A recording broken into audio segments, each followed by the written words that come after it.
안녕하십니까. 어쩌다 책입니다. 오늘은 소개해드릴 책은 부의 대이동입니다. 지은이 오건영, 출판사는 페이지 2 북스입니다. 그럼 책을 보겠습니다.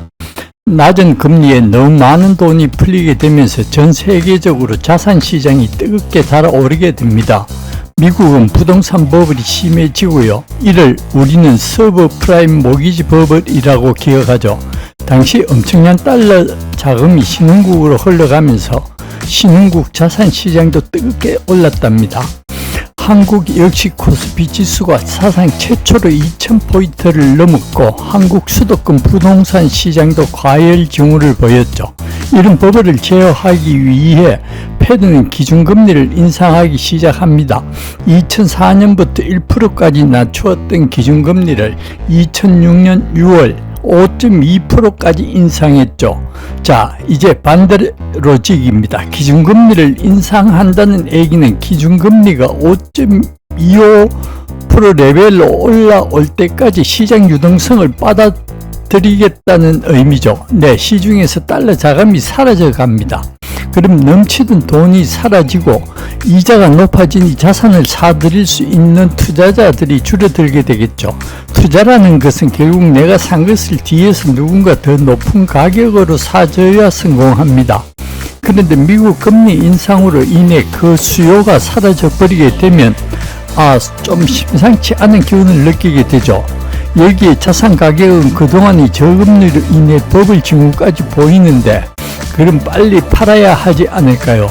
뒤에서 자산을 사줄 수 있는 수요가 사라진 상태에서 가격 부담을 느끼며 기존에 사들인 자산을 팔려는 투자자들이 늘어납니다. 그럼 자산 가격이 하락하게 되겠죠. 아니, 더 정확히는 워낙 자산 가격이 높았기에 큰 폭의 하락을 경험하게 될 겁니다. 자산 버블 붕괴는 한 경제 체제에 정말 위험한 환경입니다. 완만해 경기가 오르고 내리고 하는 수준이면 마일드한 경기 하강 국면과 마일드한 경기 상승 국면이 반복이 되죠. 경기 하강 국면에서도 느끼는 고통이 그리 크지 않을 겁니다. 그런데 자산 버블은 그런 형태가 아닙니다. 경기가 아주 매우 엄청 뜨겁게 달아오르고요.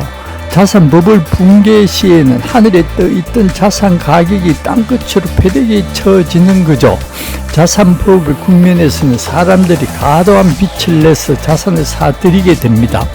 빚을 많이 지면서 과도하게 비싼 자산을 사들이는 겁니다. 그런데 자산 버블이 붕괴되면서 자산 가격은 폭락하는데 많이 진 빚은 그대로 남아 있겠죠. 부채는 엄청나게 많은데 자산은 가격 폭락으로 망연자실한 상황, 경제에 장기적으로 심각한 충격을 줄 수 있습니다. 부동산 버블 붕괴로 인해 20년 이상 장기 침체를 겪었던 일본의 이른바 잃어버린 사반세기가 대표적인 사례라고 할 수 있겠죠. 자, 자산 버블이 빵 하고 터집니다. 그런 글로벌 금융시장이 큰 충격을 받고 경기도 빠르게 위축되겠죠. 기존에 달러 대출을 해준 채권자들, 즉 돈을 빌려준 사람들은 불안함을 느끼게 되지 않을까요? 불안함을 느끼면 달러 대출을 더 연장해주기보다는 이제 그만 갚으라는 얘기를 하게 될 겁니다. 특히 경제 안정성이 낮은 신흥국가에 달러 대출을 해준 채권자들은 그런 불안함을 보다 크게 느끼게 되겠죠. 자산 버블이 터지고 경기가 둔화되기 시작하자 빌려준 달러 대출을 상환하라고 채무자들을 압박합니다. 그 채무자들에는 홍길동도 있죠.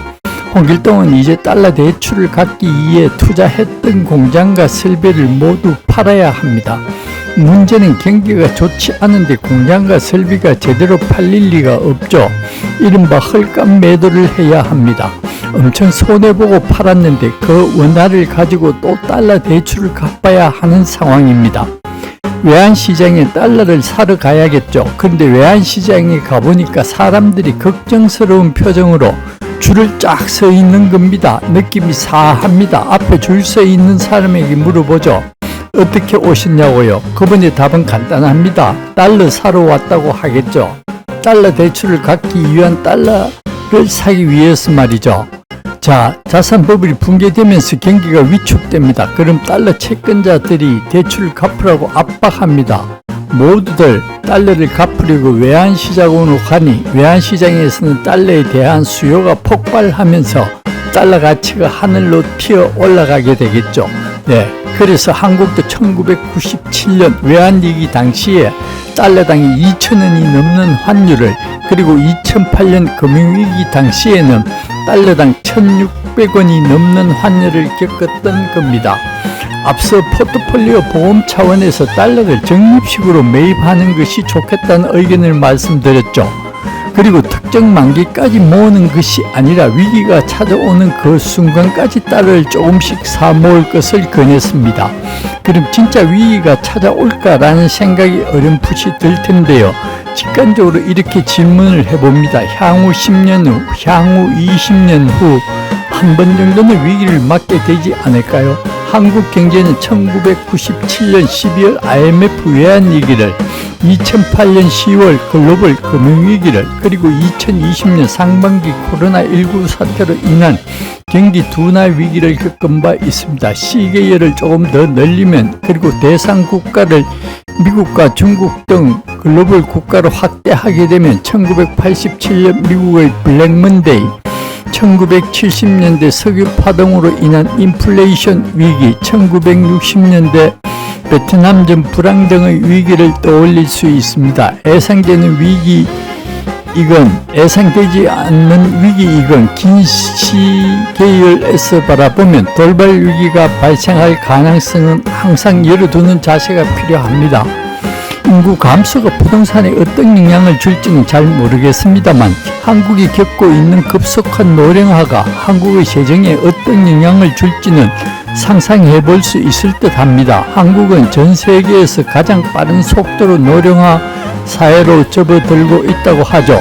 노령화 사회는 노령 인구는 크게 늘어나는데 생산 가능 인구, 즉 젊은 층의 숫자는 계속 줄어들게 되는 인구 구조를 의미합니다. 그럼 숫자가 적은 젊은 층이 숫자가 많은 노령층을 부양해야 하는 거죠. 이걸 감당하지 못한다면 국가가 나서서 상당 수준의 케어를 해줘야 할 겁니다. 그 대표적인 케이스가 바로 공적 연금인 국민연금이라고 할 수 있고, 건강보험 등도 이런 범주에서 생각해 볼 수 있죠. 국민연금이나 건강보험이나 미래재원에 대한 이슈가 계속해서 나오고 있습니다. 본격적인 노령화 사회로 접어들게 되면 정부의 재정 지출이 지금보다 급속히 빠른 속도로 증가하게 되지 않을까요? 그럼 다른 국가 대비 상대적으로 건전한 현재의 재정 역시 생각보다 빠르게 악화될 수도 있지 않을까요? 네, 오늘은 오건영 작가의 부의 대이동을 보았습니다. 도움이 되셨다면 구독과 좋아요 부탁드립니다. 감사합니다.